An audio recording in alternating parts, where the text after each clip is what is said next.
How is it that you could be using a beach, a river, for more than 100 years, and within a matter of days, you no longer have access to it? It's 25-year-old data, so it is worse. The way they spoke of that space was very disrespectful to our community. It was a degraded beach, and if it's degraded for you, and that's the reason why you want it, it's okay, we'll fix it.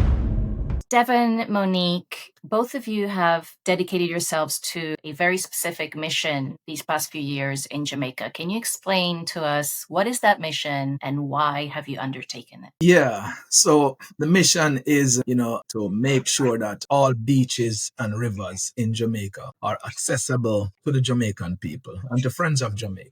It is a very important mission because for many years, right, since the beginning of the enslavement of African people, fast forward into after emancipation and the writing of a law that does not give Jamaicans right to their beaches, we have seen that access to the foreshore, access to the sea is limited in the country, and people are displaced, dispossessed, and disempowered. So our mission is to ensure that there's a legislative change, that there's a removal, of this blockade against the Jamaican people. And, this mission is very important, for, the country to move forward in an era of rights. Monique, do you want to tell me how you joined the JaBBEM movement and why? I learned about the JaBBEM movement earlier this year, actually. So I'm one of their newer members. When the citizens of Flankers became aware that basically we were about to lose our beach that we have had for over 60 years, and it was up to be sold to private corporation. So once we stood up and said, hey, we are not a party to this, we actually want our beaches and we need to have access and the rights to this space, that's when we got in contact with JaBBEM, and they have basically been helping us to move that case forward so we can,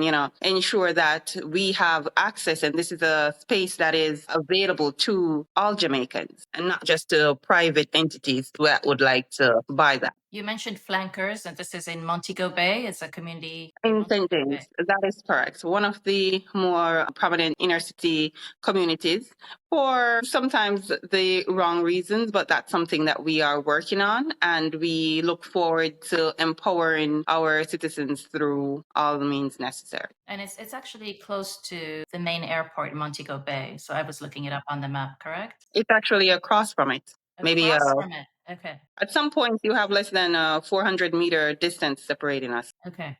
Thank you. Yeah. So is it true, and is it still accurate today, that less than 1% of Jamaica's coastline is actually accessible to Jamaicans? Yeah, well, it's even worse, I think, because that data was gathered in around, I think, 2000. So since the publication that, it's only 2.8 miles after 495 miles around the country is accessible beach to the public. It's 25-year-old data. So it is. Wow. It is worse. And who tracks this? Is this something that's left to you to do? So that data was released by the National Environmental Planning Agency back in the day. It's very resource intense. We have been doing our own work. We're in the process of really, quantifying that very accurately. So, that's coming, but the situation is worse. And I mean, it's evident, as you could hear in the cry of the people. You have also heard the politicians themselves are saying that, they're going to do something about it because they too know that it's the policy and the laws of the land that they uphold against Jamaican people is responsible for this. So, Devon, you left Jamaica. You grew up in Steertown, Jamaica? Grew up in Steertown, which is close to Dunn's River Falls, right? Everyone watching would know Dunn's River Falls. And you went to foreign, as they say, right? And then you got your education, came back, studied as a biomedical research scientist, came back and returned home to Steertown. What changed while you were gone in terms of the beaches and the access that you're talking about? Can you kind of paint a picture for us? Yeah, well, it's you kind of start out as a nice spot because, Dunn's River, accessing Dunn's River, we used to go through the bushes, right? Because Steertown is connected to the Roaring River lands, which we have no access anymore. Those lands has been transferred to the China Harbour Engineering Company by the government of Jamaica. So the community of Steertown is now been isolated. We used to just walk in the tracks and enter the river, right? Those days are over, right? So these are the atrocities that are happening on the island, where our cultural ties to spaces have been decimated and our government are not responsive to the need. So they are part and parcel of the breaking, the destruction, this deconstruction of communities. So yeah, growing up in Steertown, I had access to more than 6-7 miles of beach, which I don't have access to anymore. So what has changed? What has changed is that we see the proliferation of an all-inclusive tourism industry supported by government policy, enabled by a colonial era law, Beach Control Act of 1956, right? That gives them that right to purchase property, fence that property off, and lock the people out. So, what transpired since such time is that there's more private ownership controlling all the land that adjoin the foreshore. Once you control the land that adjoin the foreshore, you could fence, you could build a wall, and you could do whatever you want to lock the people out. And there is no provision that allows for an easement to remain for communities to access the beaches. So when you are home in Steertown, you're saying you cannot access the river anymore like you used to, and you don't have a beach to access either nearby. Yeah, I mean, the land belongs to Czech, right? So those rivers that we used to go to, we embark from those rivers. The sea, I mean, all the lands that, adjoin to the sea, those lands are all sold off. And so we can't. So my community is pretty much landlocked. Our beach that we've been using for, 100 years. So just like Monique in Flankers and Providence, we used to use that space. We can't. We're in court right now. Was there a specific moment that you sat back and said, that's it, like I have to do something, this isn't right? Yeah, it's a community that start asking itself questions, right? I mean, and so, I've always been engaged. And when I say I left Jamaica, I really never left Jamaica still. But I was what you're saying. As the proverbial straw that brought the camel back is our last beach was taken away from us during COVID. That was strategic when the company had emergency laws around movements. I think this was orchestrated, it was premeditated, it was planned, intentional, and directed against a community with a tie. That beach is an extension of the Steertown community. Mammy Bay Beach, MMM, is an extension. Mammy Bay. Yes. Yeah, I've been there. I've been to Mammy Bay. Yeah. Beautiful beach, huge. Yeah, so it was very an extension wide of the community. And wow. when they took that beach and they fenced it and they walled it, the community started asking itself a lot of questions. There was a side of Mammy Bay Beach that was, that had hotels, and the side that was open that you could go, like a public entryway, right? If I remember. Yes, you remember, Chris. So the hotel has always been there. I mean, and the model has never always been like that, right? Steertown depends on tourism in many different ways. There were times when tourists were allowed to leave or could leave their resort and come into communities. That happened, right? I mean, we've seen that model change over time, all right? Historically, your audience, I want your audience to understand there's an album called Wingless Angel that was actually, made by Keith Richards of the Rolling Stones and Rastafaris with the community. There's been many different cultural exchanges and interaction. And all of these things happen on Mammy Bay Beach, right? So when this assault came, we sat down in Steertown and asked ourselves, what is it that we are going to do? Why is this happening? And of course, there are those among us who started to explore, the laws, start talking to people, consulting with ones, reaching beyond the orbits of our community to truly understand how is this possible? How is it that you could be using a beach, a river, for more than 100 years, and within a matter of, days, you no longer have access to it? Monique, you grew up in Flankers, Montego Bay. Tell us a little bit about what that was like growing up for you.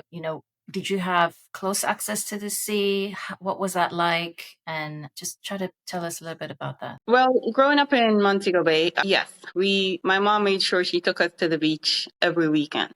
So it was always something to look forward to. She kind of drilled it in us. The minute you start giving trouble, we're going home, right? So we were always on our best behavior and helped to keep keep each other in line when it comes to the beach. But that means that we bonded with it. It was always something to us that was a part of our recreational activities. That's a part of our weekend. And what happened is that, unfortunately, the beach was destroyed, not, let's say, was damaged in a hurricane, and it was due to be refurbished. So the community was not using it as frequently. There were still the fisher folk that had access, that were using the beach. And of course, the occasional, persons would drive over, because you can see where they park their vehicles and access the beach, use it for recreation, or just, really just, some people would go by, maybe, get baptized or whatnot. In regards to, so we weren't using it as much, my family, that is. But I have a history with that beach. So when we became aware that there was this organized, and it was proposed to the community in such a, I would class it as deceptive way. The organization that was doing the survey came through and said, oh, we have the intention to do this. They came with a survey saying that this was to sensitize the community to the fact that Sandals had the intention to build these overwater bungalows by the beach. I said, I'm not aware of that. And the survey, she was like, oh no, this is the first survey. The person, I'm sorry, I can't remember her name. She said this was the first survey, but the organization was coming back to then, interact with the community. The very next thing I knew, we were having the final meeting where the community could say yay or nay with regards to basically the overwater bungalows ending up on the beach. When we arrived, there was no one there when we arrived at this, this town hall session to ask questions. There was no one there to take the questions. There was no one from management who could actually say, okay, this is what we are proposing, and this is what the community, this stands to. But nobody from Sandals, nobody who would interact with the community.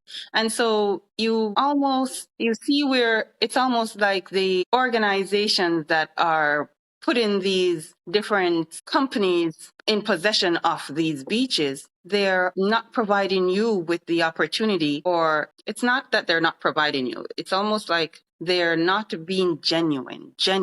They're not being genuine with their engagement with the community. So they had representatives, some sort of representative there, but not from the hotel. Who was there other than the community? There were persons from Napa. However, they were not able to take questions or answer questions. They took questions, but they didn't answer questions. So they were like, okay, it will be recorded and Sandals will have to respond.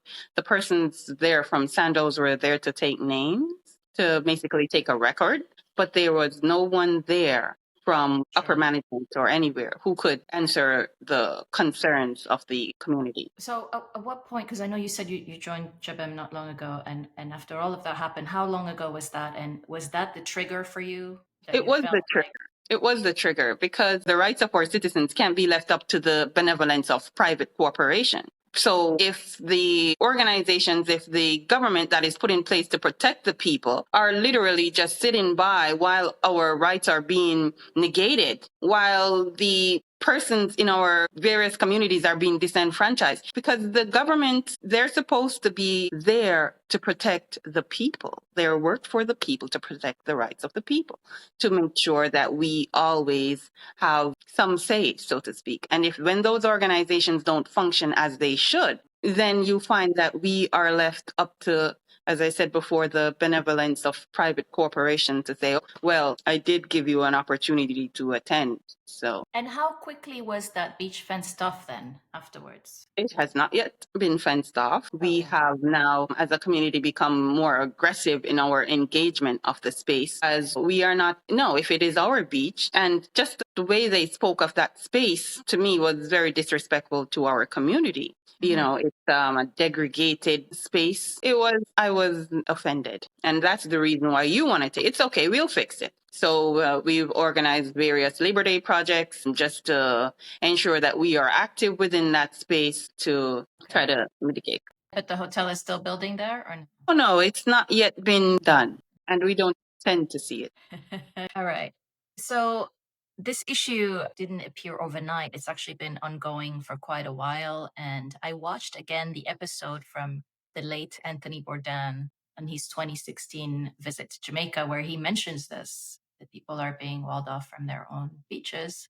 To point this out, what I want to is that Devon and I grew up with a history of a connection with these spaces. And as our young people grow up, they aren't aware, like our children and our children's children, they wouldn't be aware of that space and our connection to it if they grew up in a society where it's all owned by private corporation. And that's what we don't intend to happen. We don't want our kids to not be aware that this is yours. You're not a foreigner. We're not welcomed as foreigners. We need to be given permission to enter. However, if you're citizens of Jamaica, you don't need permission to enter, because by virtue of being a citizen, you have rights. You should have access, and there should be no entity or corporation that has more than you, especially when their benefits are not, well, the majority of the benefits are not coming towards you, the citizens, and the communities of these surrounding areas. The benefit from tourism. And that's just a term that I've seen used on JaBBEM's website. And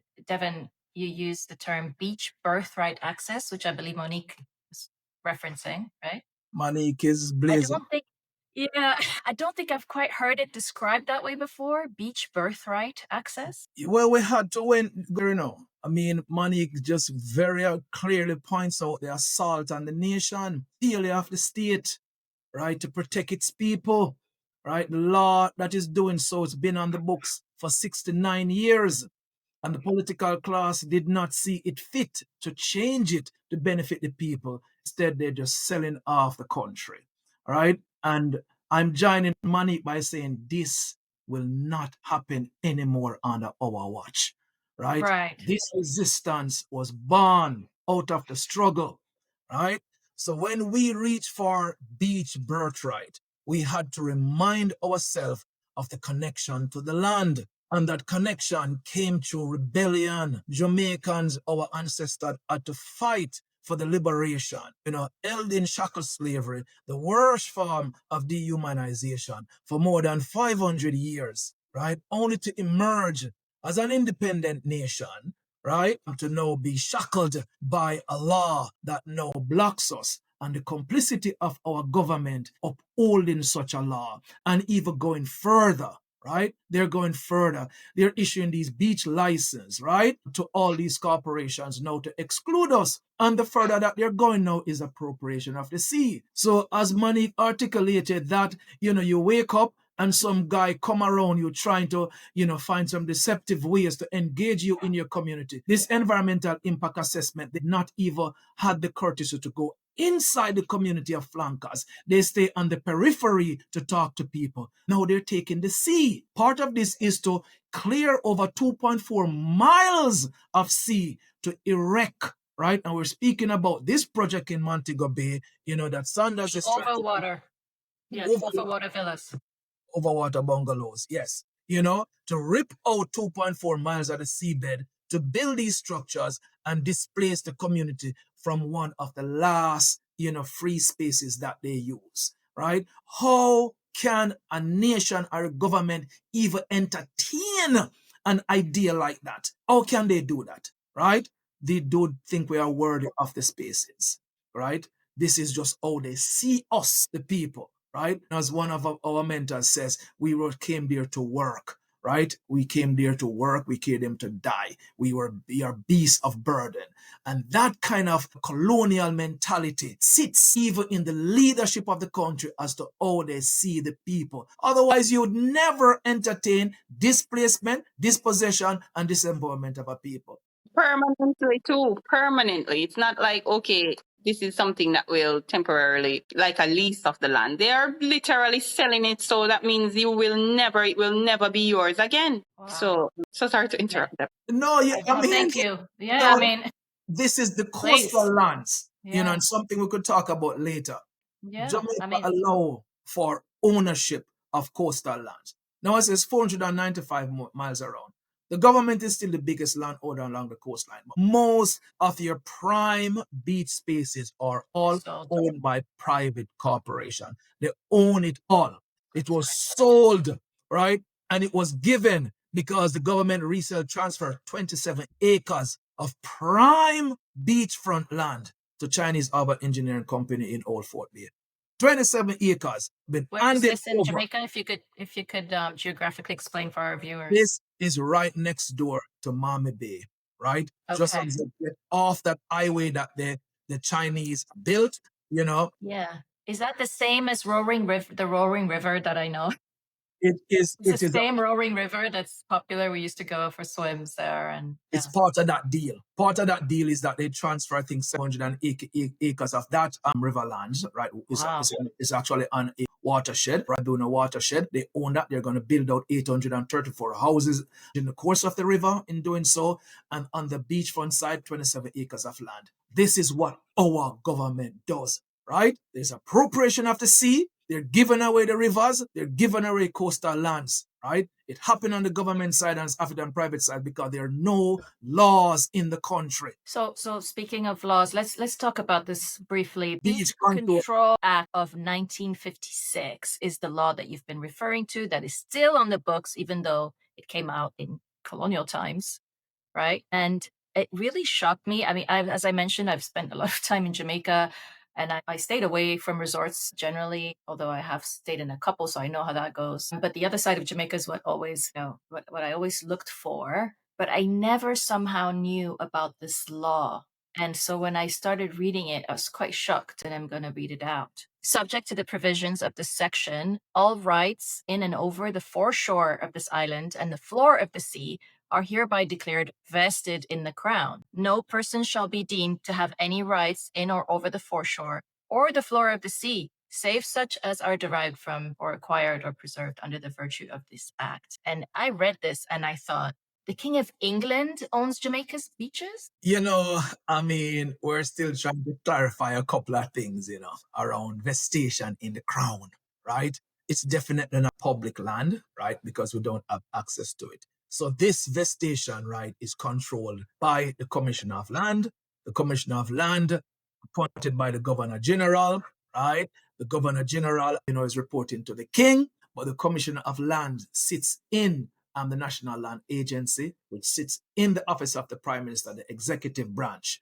Okay, so right there you have, I don't know, it's like a den of a pack of robbers, right? The colonial class will know it. They'll go around the world. They say they discover, they capture, and then they just destroy things. The same model of coloniality exists, as this whole vestation in the Crown is. It's grabbing the land, right? Grabbing the sea and control it in a space and says, we do what we want to do with it. We do what we want. If we want to give it away, block you from it, we can do it. And so they have land monopoly is controlled by the government and its private class funds to do what they want to do. And the people have no say in it. Right, because this law is still in the books, and that is one of the things that you're, working to have repealed or, legally. And so there have been subsequent amendments, and it still wasn't repealed. It's hard to imagine that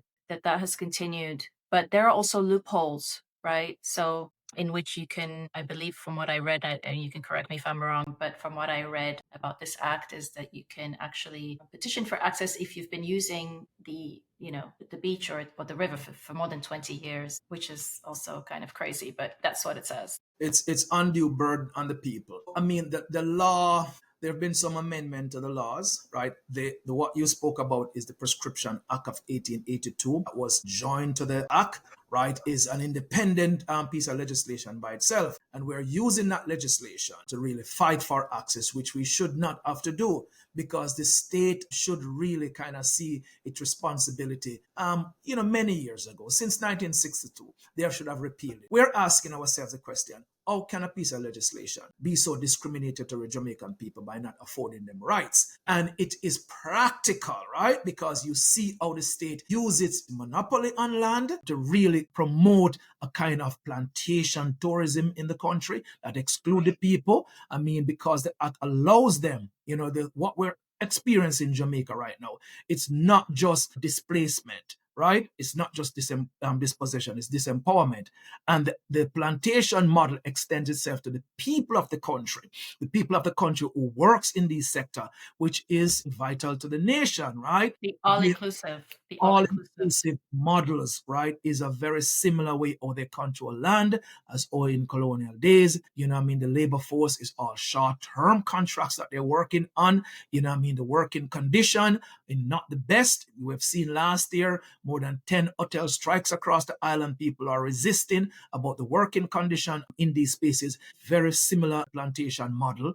All right. All the profits that is made in this space, repatriate, leave the country, is only 5 cents of every dollar that stays there. The government says, well, it's more, but we have some data to show you that it's not more of that is staying in the country. It's leaving the country, very similar to the old days of colonialism. So that is how plantation tourism work. How could a piece of legislation survive now for 69 years on the books in Jamaica without complicity of the political class? The political class, have held, I don't want to say hostage by big money. They are partnering with big money in doing this. They are complicit in it. And so the law survive in all its glory because it's intentional and they are in collaboration with these ones, because tourism represents 30% of the Jamaican economy. It's never always been that way, but we got there. Growing. It's been growing, and that's been growing because of the economic agenda of who leads the country. I'd love to share this chart that you had as well, right? On your website, I believe you had a chart that shows how much development has taken place in the last, few years, a decade or so. Look at some numbers. Love data. Yes, it's data is very important. I mean, and as you could see, we're looking at, as early as 2000 and 2021 there. So of course we are 4 years out of this. For the public recreational beaches, we have not seen increase in those. In fact, the numbers are less, right? Because, since such time, we have lost Mama Bay Beach, right? Bob Marley Beach is on a threat. We have lost Reggae Beach. We see Flankers is there right now. And we have no access to Walter Fletcher Beach. Old Man Beach is up for divestment. So we have seen across the country, we're in Blue Lagoon. We're fighting to keep those spaces. Lots of land have been sold out in Long Bay. We have lost Old Fort Bay Beach. We have lost access to Pearly Beach, which is Laughing Waters. So it's just kind of like a situation that is evolving. And the number of fishing beaches are decreasing. Mommy Bay Beach, was bathing and fishing, that is gone. The beach in Lawland, we know that is on from the development that is going on in there. Just look across the island, and fisher folks are on the risk. You see what's happening also in Kingston. They're expanding the runway in Kingston. They're expanding the wharf in Kingston. There's more than 11 fishing beaches in Kingston that, are coming under threat, right? And what we do see is every day a new hotel is building, is going up, is building, is going up. And so with every hotel that's built on the foreshore, that built on beach land, we've lost these access, all right? And when you get a chance, I want to show you really what that is translating into and what is driving a lot of this. One of the things that, is worthwhile in understanding, all right, and this data set is just coming from 2015, that shows us how the revenue, the tourism dollar, and this is in terms of billions of US dollars that we're looking at here, has been steadily growing over time in Jamaica. So Jamaica have this relationship with tourism, right, as the major driver in our economy. Sure. But we cannot sell the soul of the nation out for money, right? These kind of neoliberal kind of agenda that does not take the people into the consideration will turn around and hurt us in the end, because this is what we're seeing right now. You're breaking the cultural ties that we have with the country, right? You are transferring natural resource to foreign entity, very reminiscent of this colonial order. This is not translating into meaningful, growth of other industry in the country, development of other sectors in the country. Furthermore, I want to kind of get a little bit more granular with this information, because we just take the year 2024 and try to dissect this a bit more and say that we have $4.3 billion that comes into the country, right? The understanding is that, only around, 5 to 10% of that goes into community. All right. And so when you look at what that 5 to 10% is, and we take the higher margin, we said 10% comes into community. right? We're only seeing $0.4 billion that comes into the community. When you look at what the government gets, and the government gets that from taxes, and all kinds of, fees that they charge, right? You're seeing, $0.9 billion of that comes into the community. But look at it. 3 billion of that goes to private and foreign entity, right, as profit. And that does not stay in Jamaica. That it's leakage. It's leaking. Right. Leaking. So the model that is set up, as much money as it's making, that is not coming to the people of the country. That is not moving into the development of other infrastructure that are necessary. Building out the schools, making sure that our healthcare system is very resilient, right? Making sure that we're building out new manufacturing industries. So you see a monopoly that is happening, which displaces the people. We're seeing that fishing, right, is on that in Jamaica right now. Right. So what do you do as a fisherman if they take away your beach? What is your alternative? Well, you see the cry of our brother Norris from Miami Bay. He has to find some other beach to go fishing to, right? He has to ride his bicycle. A couple months ago, he got knocked off his bicycle by a truck. No. That's the reality. So for the viewers, this is an older gentleman who's a fisherman who used to be able to just cross over and go fish off the beach, and then they fenced off the beach, and now he has to bike I don't know how many miles. I imagine doing that as a senior citizen and someone who's been, this is your birthright, as you say, and then now they're kicking you off and you have to bike much farther, which is dangerous. And now, well, I hope he's okay. Yeah, he's on the mend. He's on the mend because Norris is, a warrior in the struggle. So, it's not just, a repeal and replacement of the Beach Control Act of 1956. Is a reordering of the coastline, is a reordering that is required in the Jamaican economy, right? You have to build the people as central to the development of the country. You cannot just see the labor force just as a contractual force to support this kind of economic model. We cannot. And then what you do see with Jamaicans who are working in these industries, who also cannot make ends meet, they have to now thrive in other spaces. So you have an informal economy that develop in Jamaica around, bits and pieces of tourism, such as our rafters, such as our vendors, and they are suffering as a result. That is what happened in Blue Lagoon. A lot of rafters there, a lot of vendors. I was very surprised to learn about Blue Lagoon. That's like such a famous site, incredible. And I understand it was closed for a while. What happened in Blue Lagoon is that the traditional track, again, that been used to access the lagoon for just, time immemorial, that was shut down to say that they are reordering the Blue Lagoon and they're going to make it much better, right? It's almost 3 years and there's still a barricade there. There's no rafting that has been returned. Oh, I thought it reopened. Okay, it hasn't reopened. We can get into what that reopening is, right?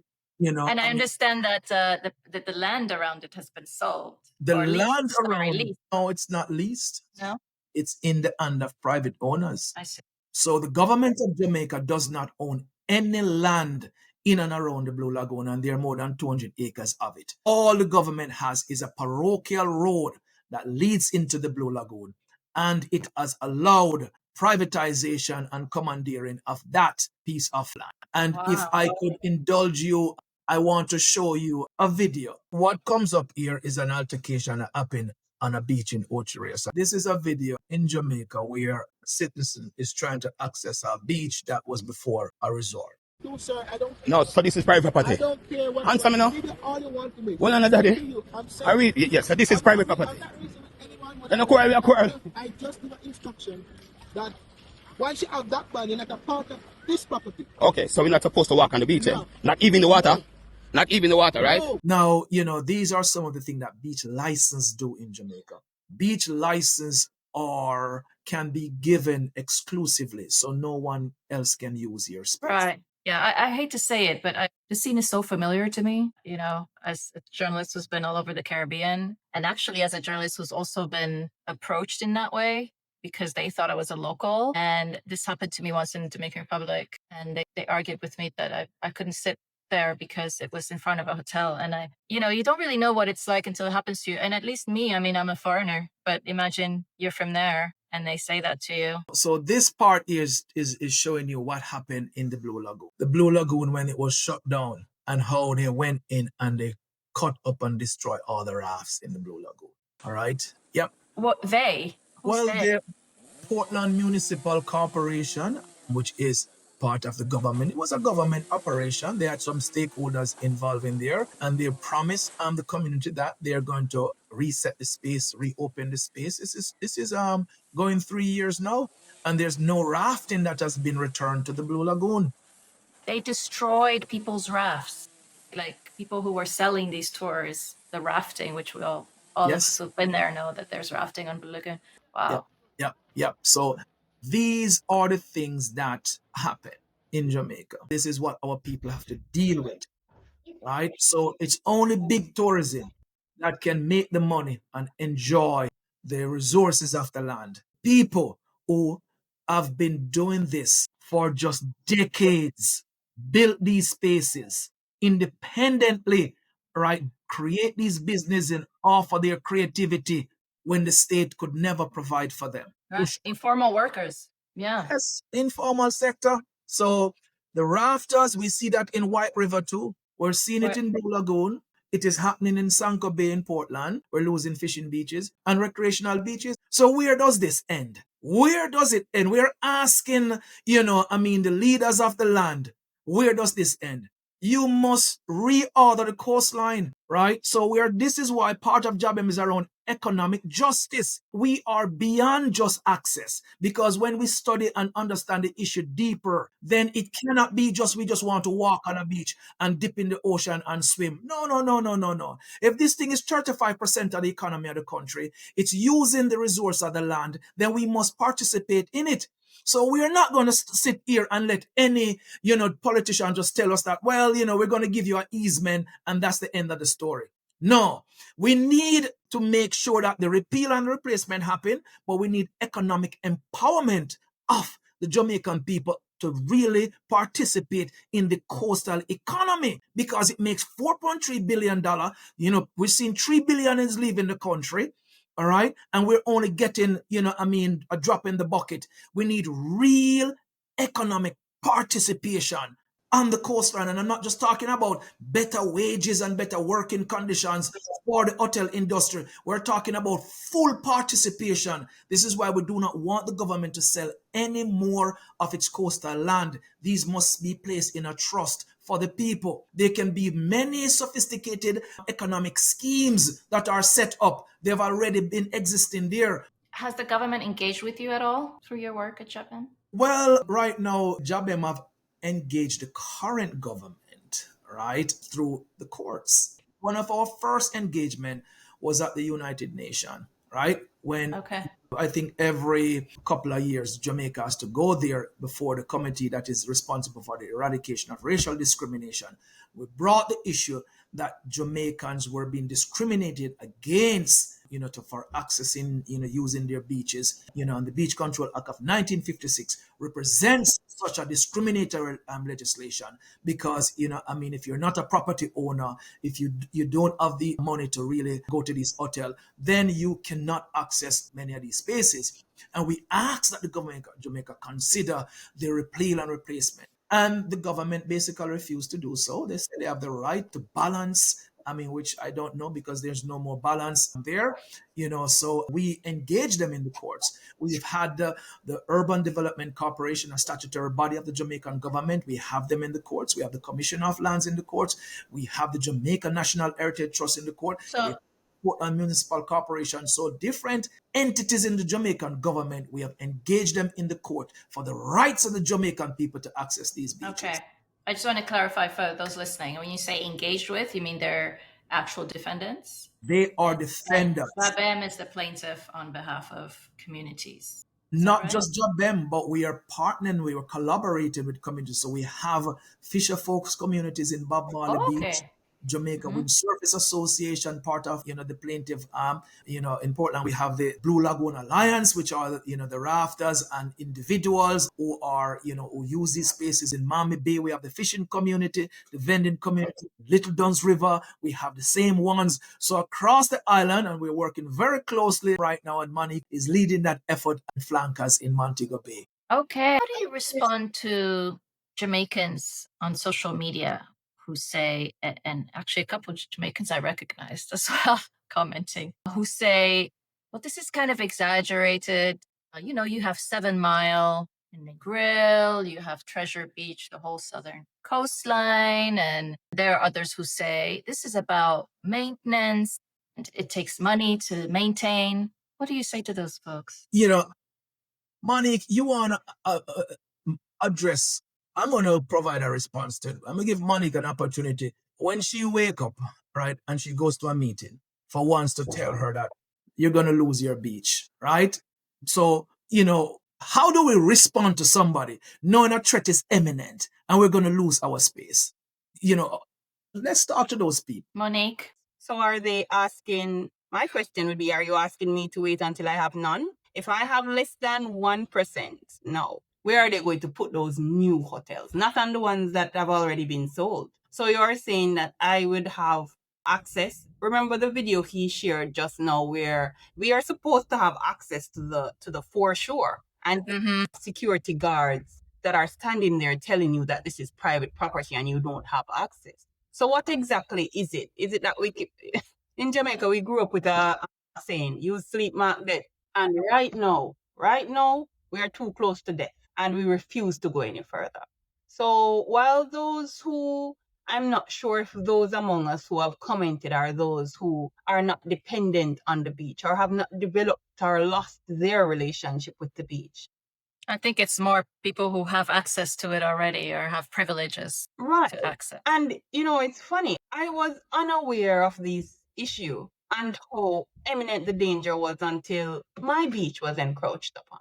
And so then when we made contact with JaBBEM, and Devon said that this is something that is happening across Jamaica, and to hear thereafter that there are 2 or 3 more beaches in Montego Bay that are under threat to be taken and divested by the government, I'm like, wait, so that leaves nothing for us, the public, that leaves nothing for us, the citizens.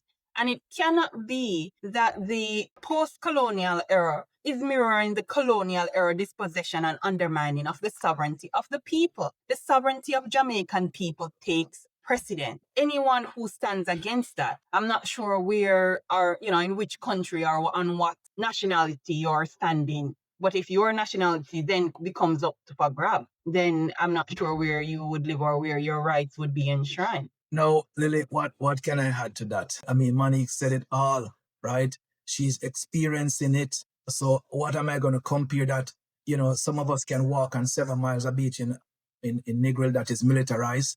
You've gone there, you've seen the police riding around in their beach bikes, with guns. I mean, what am I going to say? I haven't been there in a long time. Yeah, I put your towel down before a hotel with your family of 5, and the security is going to tell you can't stay there. You've seen vendors walking along the beach, and every minute they're being harassed, right? I mean, you can't freely operate in those spaces. Money to operate beaches. I mean, come on now. You make $4.3 billion in the country and you can't erect sanitary convenience or something. And, many of us use beaches in different kind of ways where some of these infrastructures are not necessary. Because we live so close to them, we go take a swim and we go home across the road, right? You can't break our cultural connections to them, all right? We live on an island. We must and should, and we're going to make sure that we continue and we regain what we have lost, because there are some who think that no, it's gone. No, it's not gone. We are a people who have endured 500 years of slavery, and many would have said that would not end. I think most people who think of Jamaica who are foreign, think of Bob Marley, right? And sometimes I think, well, what would Bob Marley think right now? I mean, wasn't that, it's kind of the image that tourism sells as well, sort of Jamaica, one love, one destiny, Yeah. But based on what you're saying, it sounds like there are different destinies, and it certainly doesn't sound like one love to me. No, it's not one love. From the government, from the government. In collusion, with private investors. Bob Marley was a Rasta, right? Rasta is a Black Power movement. Yeah. Haile Selassie, the Almighty at the center, the nucleus, right? Who fight against all forms of oppression. For the liberation, not only of the Black bodies, but the Black minds. All right. And that, is symbolic of the Rastafari movement. You know what I mean? So, when they co-op Rastafari, musics and sounds and incorporate that within the tourism sound, but at the same time, you know what I mean? Ras Bongo have been in Little Downs River for over 60 years. He was instrumental in carving the tracks that leads to the river where it joins up to the sea. And Bongo is now a threat of being displaced. Bongo is a Rasta man who fight against oppression, right? And his own people is coming at him right now. Is saying that you need to leave that space. The Jamaican elite have always pushed back, right, against Rastafarians. Is that a continuation? Yeah. Is that a continuation of that kind of discrimination? It continues. We see it in the cutting of dreadlocks. We see there's still, arresting Rastafari for sacramental use of ganja. I mean, even there was a ganja law that says Rasta can, move with any amount of herbs across the island, moving his tabernacles and its spaces. We have seen that. The image of Rastafari, which is accepted within the musical space, but within schools and corporate spaces, it's still seen as rebellious. So you sanitize certain versions of it and include it in ways that you want to use it. But what it signifies and stand for, a liberation of a people, you are not embracing it at that level. You know what I mean? There are other Caribbean islands that have put into law Rastafari that gives them special provision within the society because they know what Rasta did to the consciousness, not only of Jamaican, but around the world. It's symbolized in terms of resistance. Right? We, as a Rastafari myself, right, is moving forward to saying that we are going up against this system of oppression that continue to exclude us, to displace us and disempower us, right? And so the struggle continues. Why do you think so many consumers in North America go for all-inclusive resorts? As I mentioned to you before, I built my career focused on sustainable tourism. And Jamaica is actually very special to me because before I went to Jamaica, I went to St. Lucia. And in St. Lucia, when I was planning my trip there for the first time to the Caribbean, I just looked up a resort online because that's what they tell you to do, right? I went off resort a few times. And every time I went off resort, I thought, wait a minute, it's better over here than, staying walled up. I don't get it. And so why did I plan my trip this way? And I swore after that I would not repeat that mistake. And when I did that for the first time, I did it in Jamaica. And I took the time to stay in independent hotels on the West End in Negril. Was Jamaican owned, actually. And then I stayed on the beachside in a smaller hotel, boutique hotel. And that experience completely changed the way that I had thought of the Caribbean before I went there. And so when I became a writer and a reporter, I always pushed for that, even when it wasn't, in fashion at the time. Then later it became cool to get local or whatever. But I understood that there was the resorts and the resorts were keeping locals out. And then there's the other world, the rest of the country. I went all over the place. I mean, Accompong Town. I went to Belmont. I remember all the Peter Tosh Festival. I pushed so hard for so many years to say, there's another side to the Caribbean, not just Jamaica, but also, in the Dominican Republic, but also, in Grenada and also in Puerto Rico and etc. But it's really an uphill mission. And I don't know if it's the marketing force that tourism has, that people are just flocking to all-inclusive resorts. In fact, it's since the pandemic, they've just grown exponentially and their profits have grown exponentially. How do we counter that? Because that's also part of this, isn't it? This economic model that is actually quite harmful to locals. Yeah, it's a brilliant question, in terms of how you push back, and I'd like to hear Monique views as well. All-inclusive tourism really take over and destroy community tourism in Jamaica. And as you articulated, it has been growing. We can speculate that's what's happening is, of course, the government and the model that is really growing in the country is something that the private sector is telling them that this is what we want. We want an enclave, right? We want a township. We want a space that we can control everything around the tourism product. They're controlling, you come off the plane, you get now, the Jota drivers and the maxi drivers are complaining that they're not accessing the tourism anymore. They have their own transport that takes you to the resort. When you go to the resort, the hotels have their own transport. Monopolizing the business, to control all the money. So none of that booking is happening in Jamaica, right? So they're controlling every aspect of it to make their profit bigger, right? And so if you check it out, a lot of it is around money, is that they want to control every piece of the money. So they're building and selling a product to allow them, right? This is all the whole neoliberal the works around control of resources. And then we're telling the government, well, we want to also move away from salaried workers, with benefits to contract workers, and the government support that, right? So I think the partnership between these hotels, right, to maximize their revenue, to control the business model as we see around the world, big time capitalism, which is an offshoot of colonialism about controlling wealth and resources and all of that bungled up into one space and controlled by a few. Does it remind you of something? It reminds you of the colonial system where a few people at the top enjoys it, and they use their connection to control government, and to control all parts of our life to push that model and sell you, the customer, tell you that this is what's best for you. They push the model that Jamaica is unsafe. We see the State Department of the United States put all these kind of things out. We see our government and how they treat our people. So they're saying, but Jamaica is not safe. Go into these resorts. That's where you're safe. We see, of course, the militarization along the North Coast corridors, just massive amount of police presence that are in coastal communities. I could tell you about Steertown, my community, heavily controlled, heavily policed, right? So everything that is, Monique can speak about flankers, they contain us, they control us, and they paint a certain model that you're not safe unless you're in here. But all of that is a smokescreen to really kind of push an economic model that now just take all the resources in there.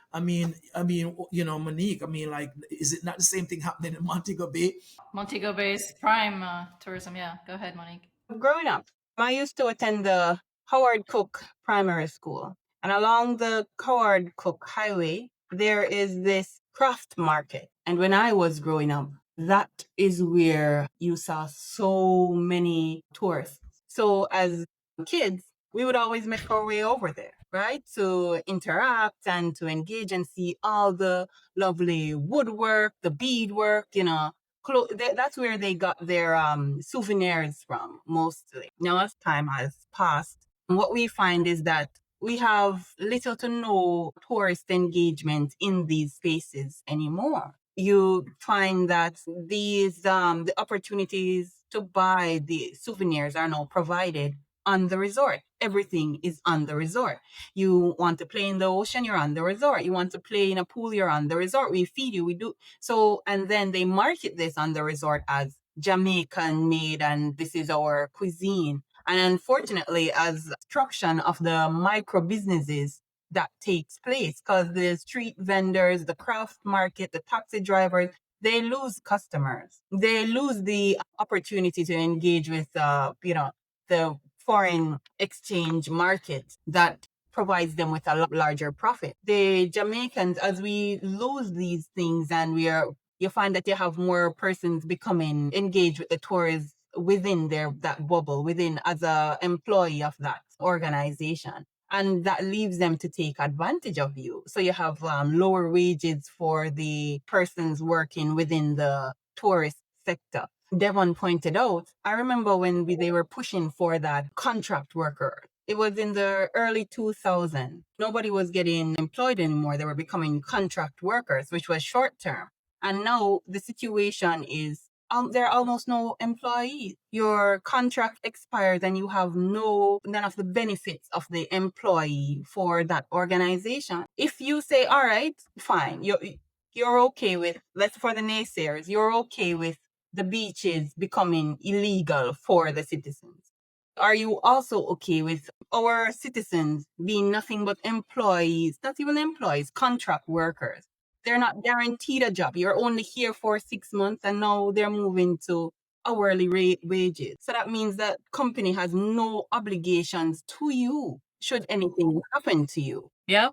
So you're underpaying workers, you're blocking beach access for local. There's the pollution of the environment, the destruction of the coral. Where do we stop? So if we can at least break out of this tourism bubble, so to speak, though it would give the corporations limited access to the people, it would actually share the funding with the citizen. So you would have more persons, as you said, when you became engaged with the locality and outside of that bubble, that the all-inclusive market, you got to experience Jamaica a different way. You engaged with the citizens and, of course, our culture, and it became more authentic to you. I believe that we need to move away from that. The citizens, we ourselves have responsibility, as does the government, to ensure that this does not become an option, as it is now leaning heavily towards, it's an option if you access the beach. It's an option if you have a employment or you're working hourly wages. No, that's your right. If they're taking the resources of our country, using it, benefiting, then we ought to benefit as well and not just be an option for that market. And as Monique, talk, part of the fallout to that kind of a tourism model that does not work for most Jamaicans is what we're seeing here, on screen, or, the strikes that happen in the sector. I know a lot of it has been suppressed. Because it could have been worse. And these are, some of the brave Jamaican workers who have been violated within these spaces that stood up in 2024 and saying that conditions are untenable. The salaries are not where they're supposed to be, and the working conditions. And so, people are pushing back. If you look deeper into it, right, which we have been looking at these issues because but there's an intersectionality, of course, with our rights to beaches and with tourism. All right. And we have to really, truly understand that to make sure that it serves the people. It cannot be something that violates the people, right? Monique speaks about it. You can't take the resources of the land, and then treat the people like they are second-class citizens within the country. And at the same time, the degradation that is happening within the country, because when we talk about overwater bungalows, we're taking out 2.4 miles of ecology under the floor of the sea, right? Taking out the coastal forests to build a hotel, right? These people are building almost in the sea, right? When the hotel is built on the dry sand, we are losing that on this economic level, on the environmental level. But look, in Roundhill, the protest was about payment and the bonus, an unfair profit sharing model that exists. They weren't benefiting from it. Royal Tan, inadequate pay. They were rationing meals in these hotels and the long work hours. Right? We see that short-term contract and the poor work condition. The workers spoke, in secrets in Montego Bay and breathless. Again, it's the wages, it's the untenable work treatment and the long work hours. Right? In Abira Star, we see the low wages. So the call is very clear there. All right? Bahia Principle, Excellence and Joel and, the Cameron. All of these issues are being raised around working condition and compensation in an all-inclusive model that is making $3 billion and $3 billion is leaving the country, right? The craft vendors that Monique talk about, the craft vendors there, it doesn't exist. But also these places where tourists are paying upwards of like $800 a night plus, there's a responsibility too for the traveler to start asking themselves questions. Not only that they're getting a fair share, but are they getting the experience that they want? And in so doing, are they staying at spaces that are blocking Jamaica and are hurting people in the country? Because we live in a global society right now where everything's are connected. The systems of oppression that really is hurting Jamaican is the same colonial order, neo-colonialism that is hurting the people in Gaza. All these,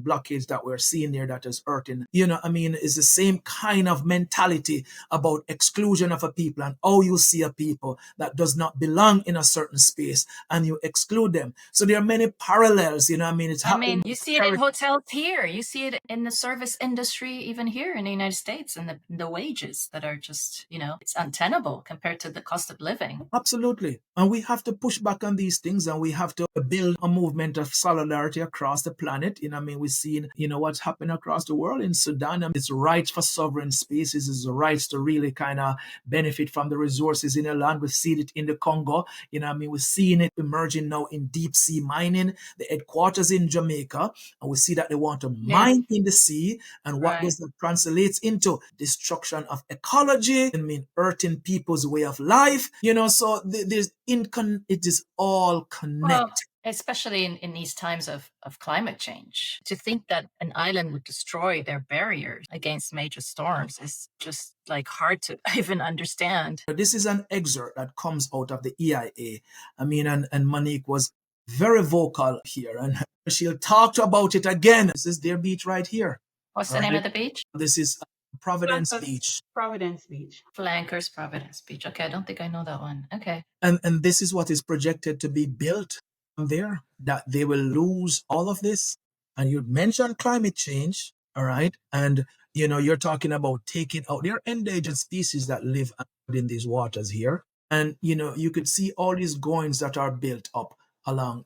This is, what is this? Sandals Royal Caribbean, Monique?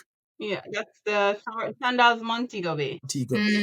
And so you see how they are actually have to be building these structures to protect the beaches here. And that is happening because of coastal degradation. Is that what that is? I thought they were piers or something. No, they're not piers. Not all of them are pier. They are these kind of revetments. They're these kind of engineering, coastal engineering that is happening along the coastline because of just the degradation that has happened to most of the coastal forests that were lost. And now you've gone into the sea now to rip out seabed grass that are habitats, right?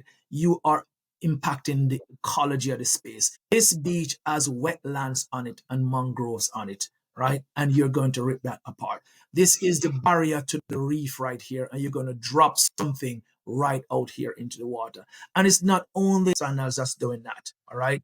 There are other entities that are doing that. We have Princess Sense in the mangrove that has built overwater structures. And this is appropriation of the sea. We can never go back to these spaces. We have lost that, completely lost it, right? This is Sandals Royal Caribbean. We have lost access to these waters. We don't even understand what are the leasing arrangements that is happening in this space. So this Sandals Royal is about maybe a mile between this and the one that they're trying to build now. So this is very close together. Yeah. Yeah, and this Beach Act from colonial days allows them to do this, right? That's the whole crux of it. Well, here's a development for you here.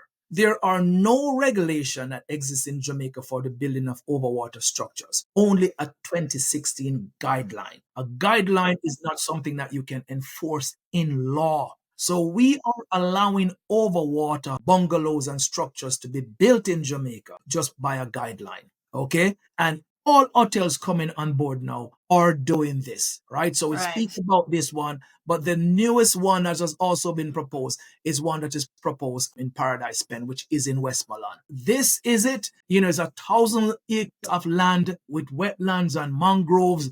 There's even a Tayin archaeological site that is there, right? This thing is a watershed, 4 rivers out there and over a mile of beach. And you're going to drop one of these monstrosities. And they love to use the word sustainable tourism. Sustainable. What is sustainable? Yeah. No, I know. Trust me, I know. I've heard this all my whole career as a journalist. That's after Negril? Is that in Westmoreland? This is after Negril. It's before the South Coast. Okay. You spoke about Treasure Beach earlier. Community tourism, right? No? Well, you should read the Jamaica newspaper about Treasure Beach has been projected to be the martyrs' vineyard. Now, I don't know about you and my people. Martha's Vineyard? It's projecting to do. It was a publication in the Jamaica Gleaner, I think, or was it the Jamaica Observer about positioning Treasure Beach to be the martyrs' vineyard? The construct that sits into these people's head. Treasure Beach is one of the most special places in Jamaica where you can actually just engage with the community, and it's like all community-based tourism, small hotels and one-on-one, you know, like none of that theory that you're not safe. I mean, it's just like it's just such a laid-back lifestyle. And then there's Alligator Pond right nearby. Yep. It's like a really cool hippie style kind of town that people love. Yeah, but if we allow this kind of a thinking, right, which is already there, to proliferate more, then of course some would say we have lost the coast already. But this movement does not believe in that for a moment. Yeah. We are organized and mobilized to really push back. And that's what we are really about, is true environmental justice, true social justice, true economic justice. We are all coming together. The advocacy is working across the country. Political class is talking about it. Something came out in the newspaper today. What is it? The 21st Okay. position is saying that if they should gain power, all of this will go away. They're going to fix the problem. Of course, the granular There you go. There you go. the granular details is missing. Like, how are you going to really do that? Communicate Sure. the strategy to us, because we know what is the existing problem there. We need you to offer the concrete solution as to how is it you're going to do it. We are asking fundamentally to change the law, because the law facilitate all of this. And Monique, I want you to speak to this. You talk about it earlier, but here is your community beach here. Here's Harmony Cove in Montego. And Monique spoke about this beach is up for divestment, Old Hospital Beach, and then this beach is up for divestment. And if they take this away from them, then what the citizens of Montego Bay is going to be left with is only 1,500 feet of beach. How does that feel, Monique? Thanks for pointing that out. But for me, it's quite unfortunate that all this is kind of happening under the cover of night. And I'm so happy that JaBBEM is bringing it to the forefront of people's thoughts, so we as Jamaicans can just get up and stand up for our right, for our beaches. We are the owners, and no corporation should take that away from us, the people.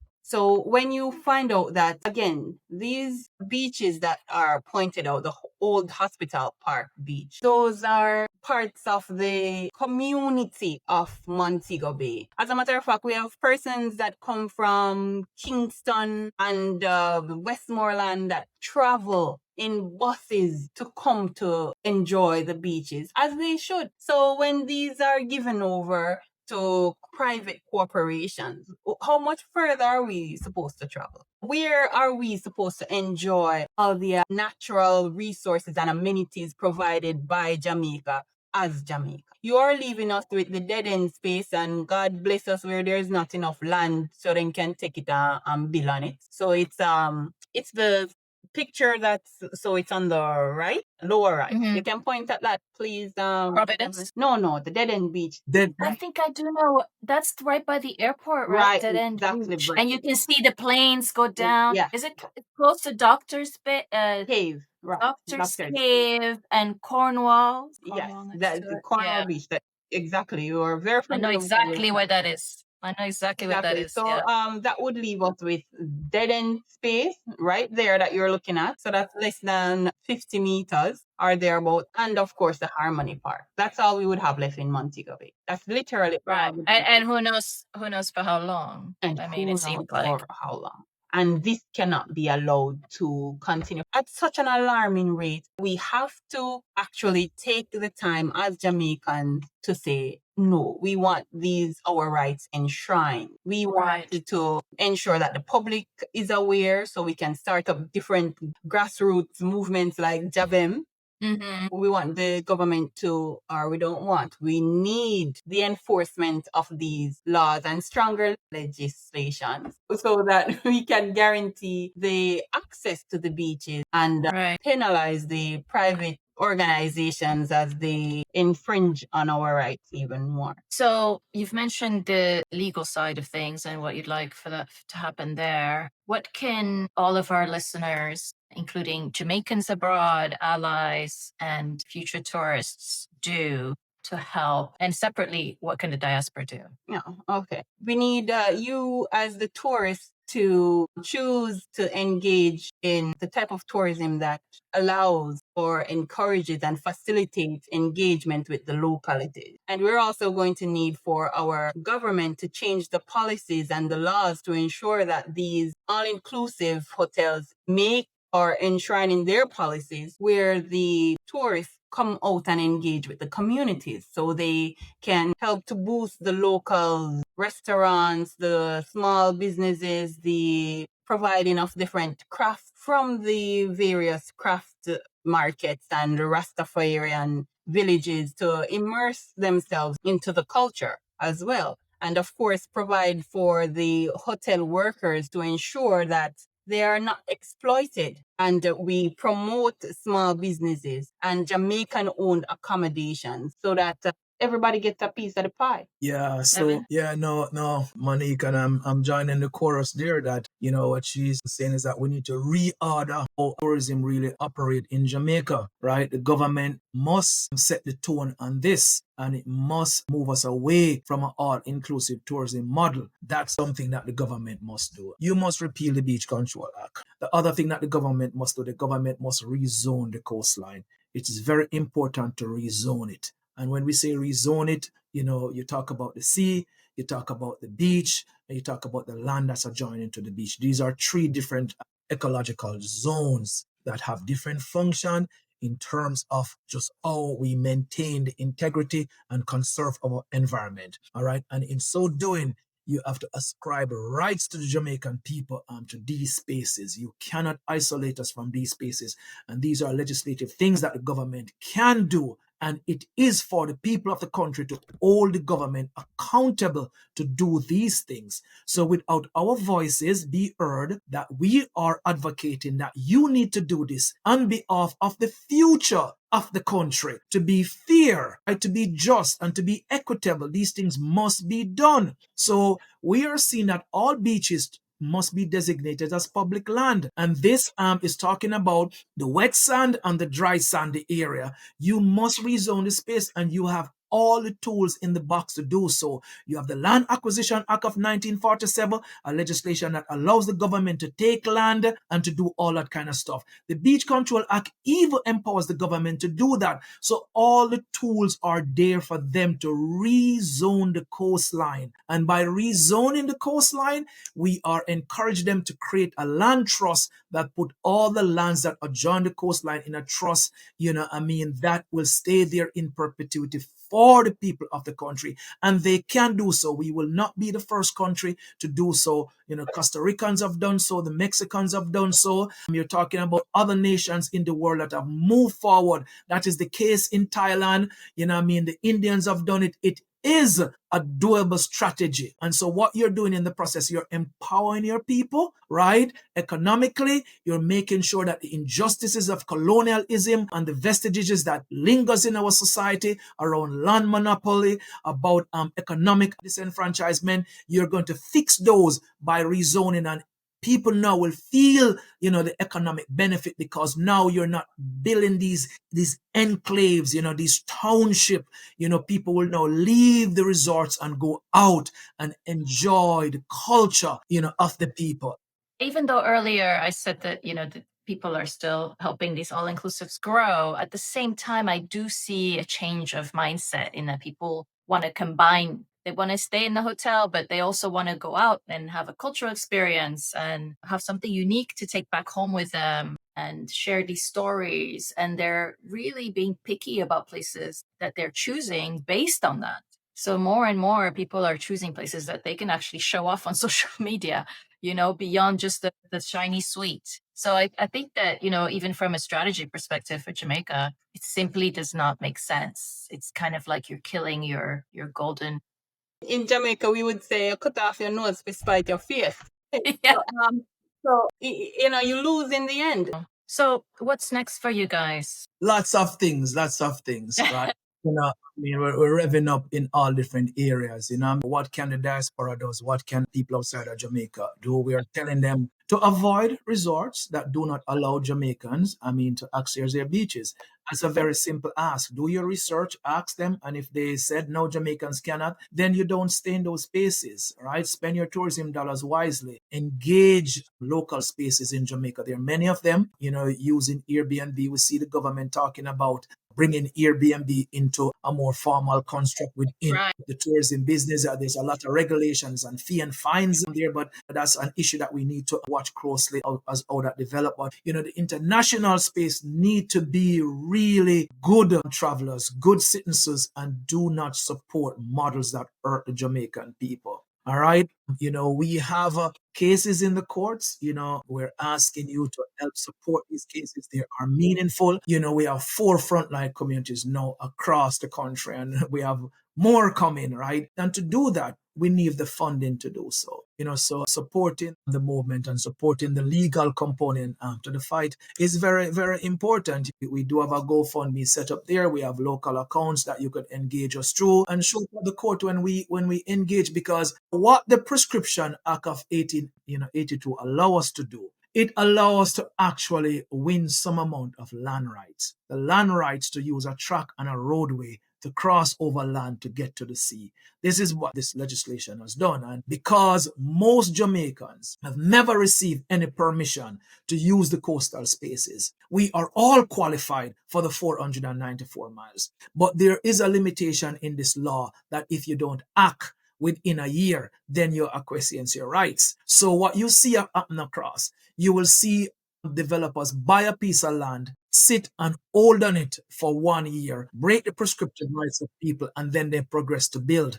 And the government in that practice too. The UDC have done that. All right. But we are pushing back. We're using this legislation. So we're asking that you help to support the legal fight, to do so. And advocacy is very important for every Jamaican. Now, I don't know when this will hear, but Jamaica constitutionally, an election is due in Jamaica, I think by the end of September 2025 here. So this is a time when the electorate does have a loud voice to push, on the political class to really respond to what our needs are. And we are demanding a repeal and replacement of the Beach Control Act to be replaced by something that the framework, JaBBEM has a framework around ensuring that 50 meters above the high water mark is considered as a public zone that we, the people of the country, are free to access and use.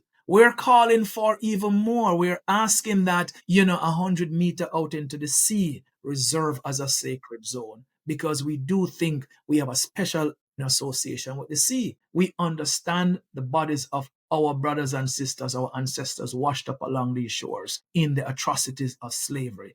It is a space that we baptize people in. It's a space that we use for meditation. It's a space that the fishermen use to, throw their nets and move out into deeper waters to fish. This space is not just around economics, right? This space is about life and liberty. So we need to recognize it for what it is. And we do see that zone of private land or land that can be privatized there, that we need this to be a concession zone. We need it to be a lease-only zone. We need to keep this in the Jamaican family so we can benefit perpetually from it, so we can conserve it environmentally to prevent some of what is coming in terms of climate change, because these multinational corporations, they'll pack up and they'll leave us in the disaster. So we must be the custodian and the stewards of the land. So the rezoning of the Jamaican coastline must be, and this is a political conversation that JaBBEM is having, okay, not a partisan one,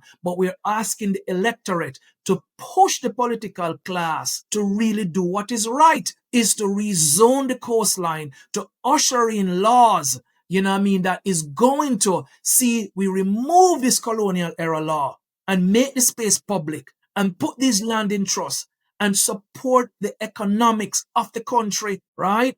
And to really, the social fabric must not be stained by displacement, dispossession, and disempowerment. Flankers should not lose Providence Beach. So too, Little Dun should not be lost, and Bob Marley and Blue Lagoon. And we name it. Peach Beach, Red Cross beaches, all these beaches, reggae beaches, they need to come in. Old Fort Bay, we need to get back Pearly beaches. We could name it. We need to protect Hospital Beach. We need to open up Walter Fletcher Beach. Trial Beach should not be divested. Fonthill Beach needs to be opened up. Right? We need to protect Paget Beach. We need to protect Sanko Bay. We need to protect Long Bay Beach and Montreal. Right? And we need to protect License Beach. There's no a license for License Beach in St. Thomas. We need to protect that coastline because they're going on the South Coast to now recreate what they've done on the North Coast. We need to stand up as a country and tell the political class that this must end. And we are in this election cycle where promises are made. We need clear granular details as to how you're going to do it. And we the people must rise up and say no more to dispossession, no more to displacement and disempowerment. We the people own Jamaica. Blood was shed, rebellion happened on that land, and our ancestors liberate the land, only to see now that we are becoming second-class citizens, landlocked on an island. Thank you so much to both of you, Devon, Monique. I really can't express how grateful I am that you came on my show, Tourism Lens, to talk about this really important issue for Jamaica. And I want to thank you for your work. I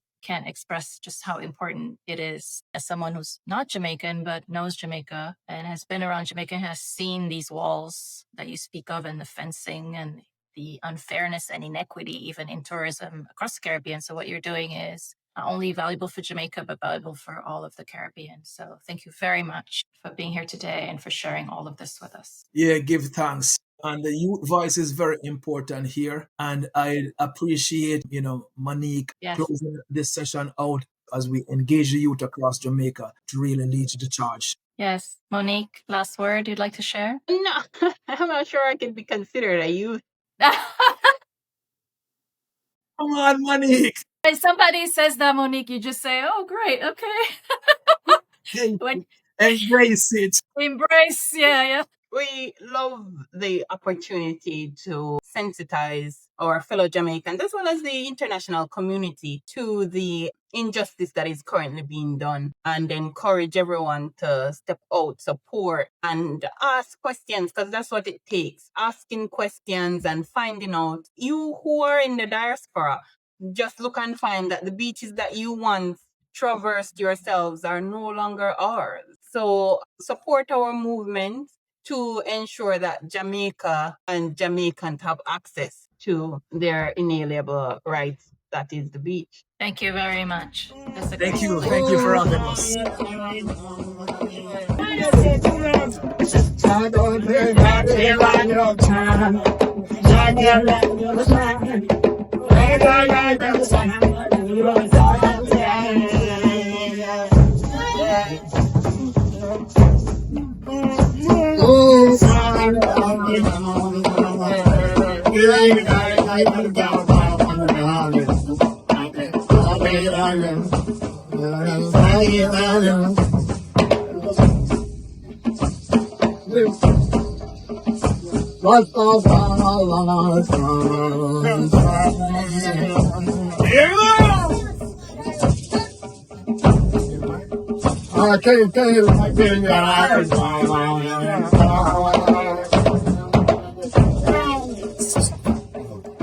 All the stars are